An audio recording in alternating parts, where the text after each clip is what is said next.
I don't know. But I do know that there are things I can do in order to relieve some stress or seek vengeance. There are things I did in my teenage years that I can do again to make sure that there is vengeance. But even then, I don't need to stoop down to that extreme version of myself because I do know a lot of her secrets and could cause damage in other ways that would be more hurtful.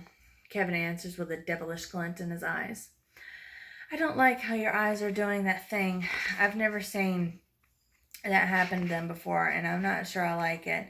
So I'm going to believe that it's the one that's making you say these things because I need to believe that, Megan says. Not once did I come to you to share these thoughts. You wanted me to open up to you and share my heart with you. So I answered your questions, and now you have a problem with the things you've learned and who I am. This is exactly why I don't bother trying to let people in, and I won't be doing so going forward because I am the only person who truly understands me for who I am. No one has experienced what I've been through. No one could ever understand or survive what I've been through, Kevin replies angrily. I'm not saying that everyone could go through what you have and come out somewhat normal, but I'm saying that you shouldn't close yourself off from everyone due to it, Megan says. Kevin just lowers his head, disappointed in the conversation. Jesse comes over. Sorry for that brief interruption. My family is home, so little here and there. It's okay. Here we go.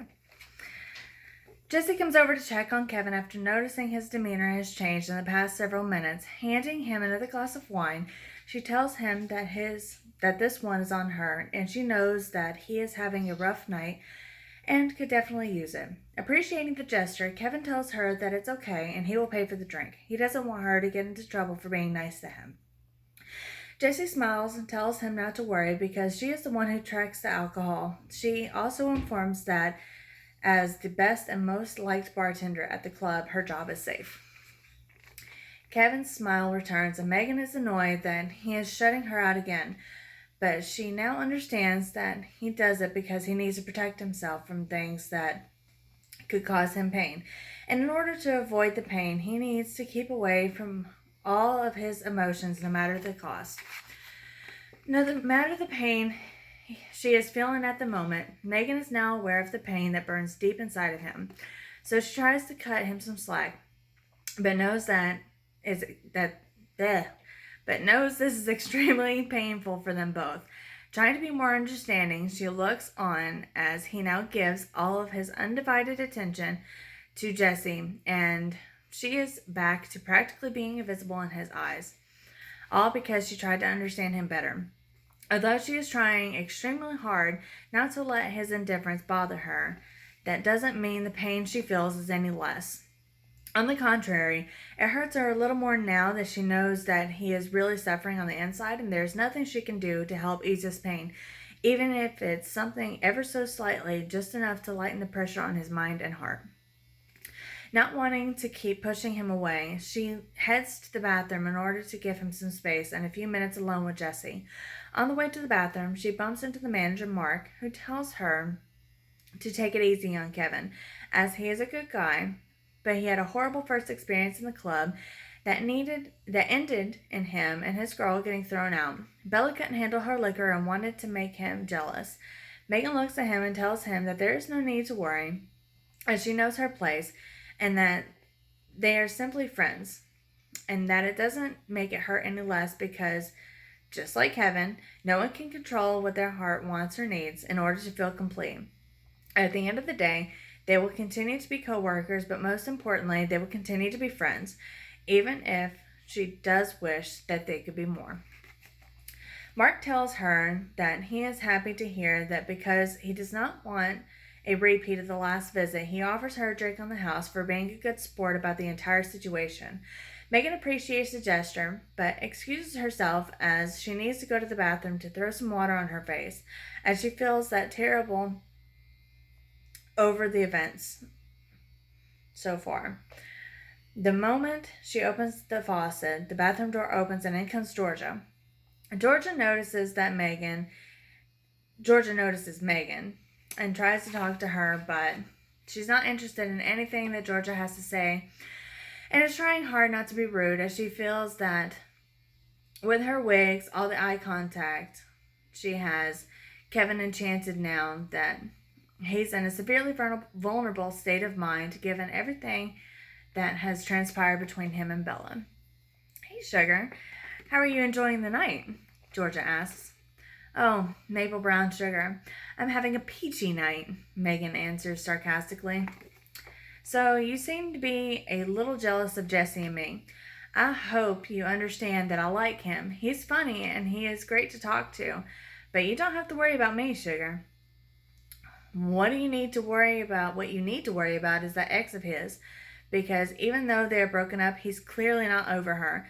So just know that if he does get with you, you're taking a chance on getting hurt because it's obvious that his heart belongs to her. And that's the real shame because he's such a nice guy. He truly is. And he deserves so much better. But he will figure it out. Of this, I'm sure, Georgia says solemnly. Thank you. That means a lot because I have been beating myself up over it for a long time. And I want to try to ask him out. But like you said, his heart won't be in it. And that wouldn't be fair to either of us, Megan replies. No worries, it will take him some time, but he will realize you're a good fit for him sooner or later. You just need to be the best friend you can be for the time being, and I'm sure he will always appreciate your love and friendship because if it's true, what he said about valuing those people who are honest and loyal to him, you have nothing to worry about, Georgia says. Wow, that's very insightful, Megan replies. Have you always wanted to be a stripper? Do you see yourself doing this forever? Oh, God, no. I want to be a therapist, and this is good money for now, as it provides for me and it helps pay for my classes. Besides, it's a good way to meet good people like you and Kevin, Georgia replies with a smile. That's awesome. I wish you nothing but the best, and I'm sorry that I've been acting so rude towards you, but it's like you said, he deserves so much better, and I believe that's me. It just bothers me that he doesn't see that I'm here for him, and I would do whatever it takes to make him happy. I know I'm not his type, and yet to watch him act this way with you and Jesse, it's painful, Megan says. I understand that, and I forgive you, Sugar, Georgia answers. Laying a gentle hand on Megan's shoulder, Georgia asks, does he know that you're interested in trying to take your friendship to a new level? Not unless he can read minds, because he is horrible with expressing it or reading feelings, Megan answers. Why haven't you tried? Georgia asks.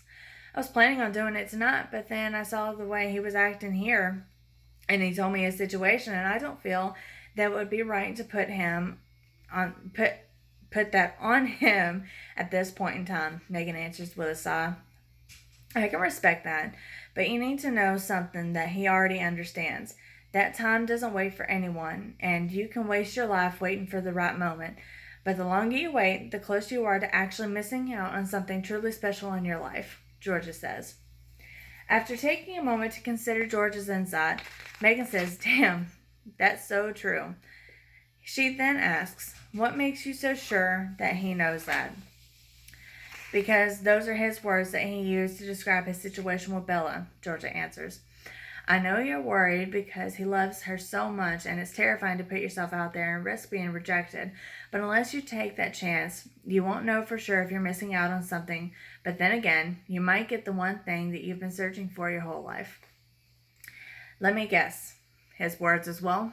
Megan asks.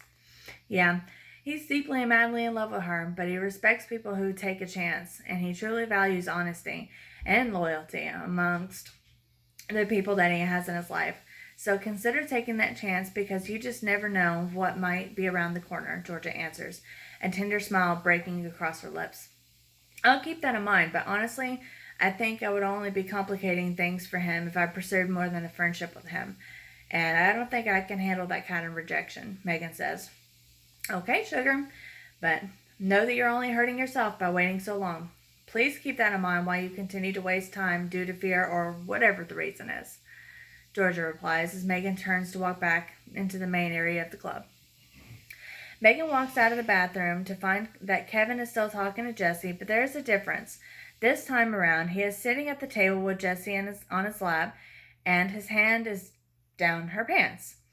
unable to keep withstanding everything she is seeing and having reached her breaking point.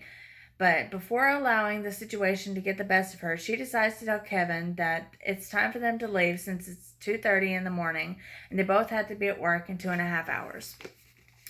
Jesse is aware that Megan has deep feelings for him, so she doesn't want to complicate things. But she also knows that Megan doesn't really have a chance at landing him because she's not his type. But she's willing to step back, bide her time, and watch it all play out. Jesse tells Kevin that it's okay, they can spend time together some other night.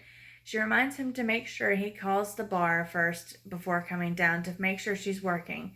She would hate to miss him and find out that he was here without saying anything.